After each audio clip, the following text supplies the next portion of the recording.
that Allah Ta'ala turns away from them, meaning the mercy of Allah turns away from them. Allah is not saying that. What Allah is saying, that I am waging a war. Allah is announcing and declaring. And then we say, no, well, it's happening my business, so what? Are we saying that what Allah is saying is wrong? Then we complain there's family problems, there's business problems, there's community problems. The whole world is in a chaos. We have dug our own hole.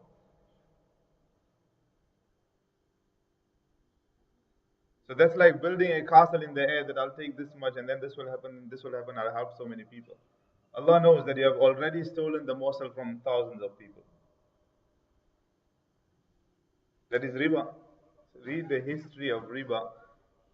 No riba transaction lasts more than 35 to 40 years. It ends up in chaos. Then there's bloodshed. Then there's wages of war. Families have lost billions and millions. A business that was running in the family and they were making so much because they had this one little claw of riba, whether it was to their benefit or not to their benefit. It ruined everything. Ya ayyuhal ladhina amanu attaqullah. That, O believers, O those that have iman, fear Allah. Don't, show outwardly, oh, mashallah, I am a Muslim, I'm this, I'm that. But inwardly, we still like everything that which Allah is displeased with.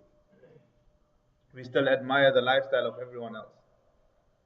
It has been recorded in history, and this has been written in the books, that in Medina Munawwara, there was a certain scholar that was buried. In Jannatul Baqi, in Medina Munawwara, a certain scholar was buried. And after some time, because there they excavate the graves again to bury a new mayyit, so whatever bones and remnants left, they put it aside, they put a new burial janazah inside. After some time, when they excavated this grave, they realized that it wasn't the same scholar there. Another woman's body was there. A body from one of the European countries. So they said, this looks like a European woman. How is it possible that this scholar was buried in this very same place? Our documents, paperwork, everything shows that he was buried here. Now when we trying to bury someone else, we see someone else's. So an inquiry was made in that certain country, and this has been written in the books.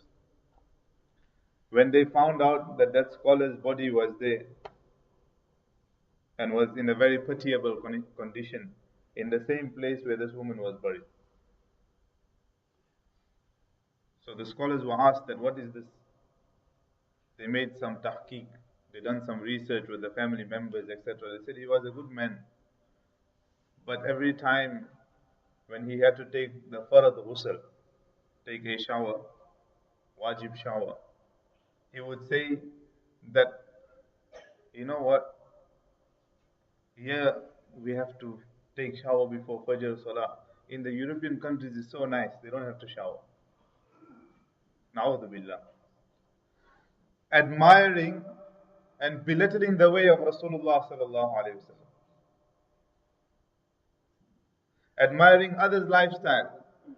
Our lifestyle we belittle. That is why we don't want to do what we're supposed to be doing. We don't want to live the life of Nabi sallallahu alayhi wa sallam. We don't want to live the lives of Sahaba radiallahu anhum. We don't want to sacrifice for deen, even if it is for Fajr Salah. Everything must be in my plate. I shouldn't give anything to Allah. Allah Ta'ala mentions this in the Quran. That there are some people, when Islam is benefiting them, they said, oh, thumbs up, everything is good, alhamdulillah, oh, mashallah, you know what, I started salah and my business is booming, and my house is so good, and this is good, and this is good, and I'm rich now. But the moment a little bit difficult and trials come upon them, they forget the masjid. They forget salah, they forget Quran, they forget Allah. So when receiving, they're happy. But when it's time to give, then we are sad. Then we find it difficult. This is what Allah Ta'ala says, Am hasibtum an tadkhulul jannah. You think you will enter paradise, you will enter Jannah. وَلَمَّا يَأْتِكُمْ مَثَلُ الَّذِينَ خَلَوْا مِنْ قَبْلِكُمْ. And the test and the trials that came upon the people before you will not come upon you. Sahaba became shaheed, our people won't become shaheed.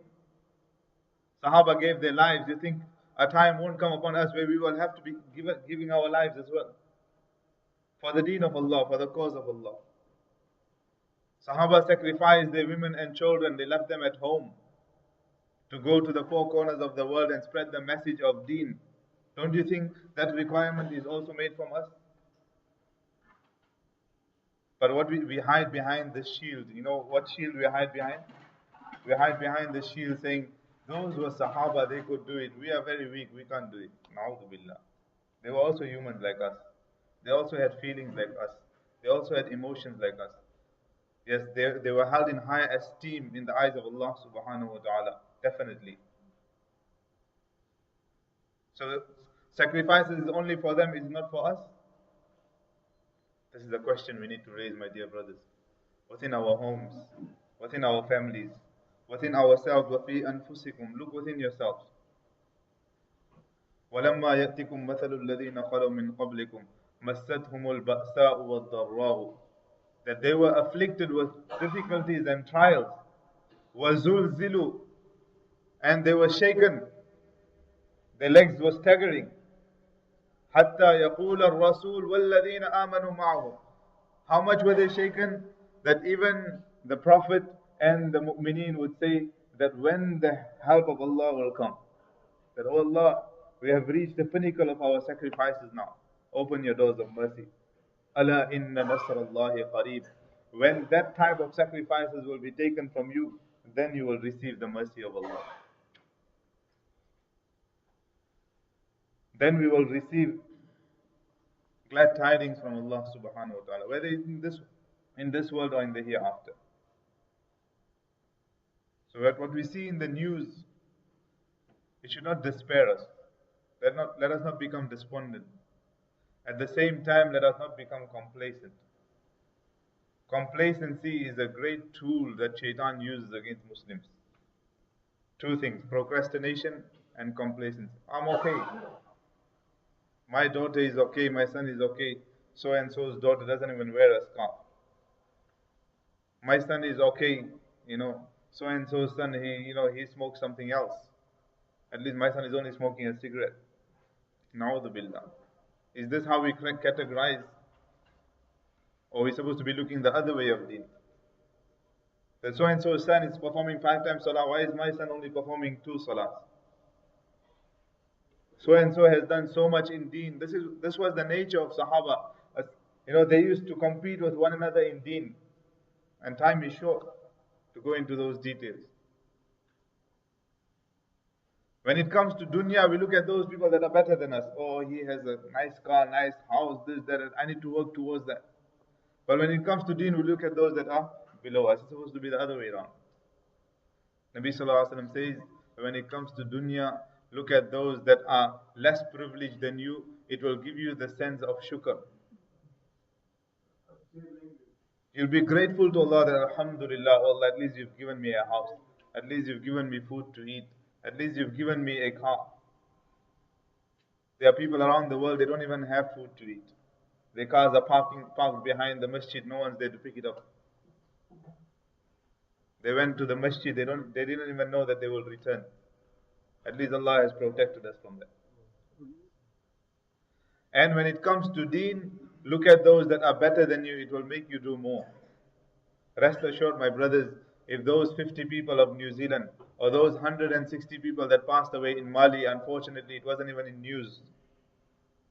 Many news sites, websites I browsed, it wasn't even there. Very few Muslim websites had announced it. 160 people were massacred last weekend in Mali. Most of them were women and children. The only reason they cried was that they were Muslims. The entire village was torched. Who had a vigil for them? Who read Salatul Janaza, Ghaibana for them? Who spoke out against them? Are they not humans? Are they not Muslims? Were they not reciters of the Kalima? We have gone into the space, whatever is the trend we jump onto, whatever is not a trend we stay away from. Do what is right, Alhamdulillah. We should have vigils for the people of for the Shuhada of New Zealand. But do vigils for the Shuhada of Mali as well. 2 minute silence for the Shuhada of New Zealand, Alhamdulillah. Do 2 minute silence for the Shuhada of Mali as well. We made dua for the people of New Zealand, make dua for the people of Mali as well. May Allah Ta'ala give me and you and one and all the ability to protect the Muslims around the world and save us. And I would like to end up where Allah Ta'ala says, Ittaqullah wa la takunu kalladhina nasullaha fa ansahum anfusahum. Don't be like those people that have forgotten Allah. Unfortunately, today our trend is such that we have forgotten Allah. We follow the media. We don't remember Allah much. We're doing things because people are doing it. فَأَنْسَاهُمْ أَنفُسَهُمْ. A time came upon them where Allah Ta'ala made them forget themselves. They forgot their identity. They forgot that they were Muslims. They forgot that they're supposed to be believing in one Allah. And we see that around the world. May Allah Ta'ala give me and you and one and all the ability. وَآخِرُ دَعْوَانَا الْحَمْدُ لِلَّهِ رَبِّ الْعَالَمِينَ.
Please move forward and come together.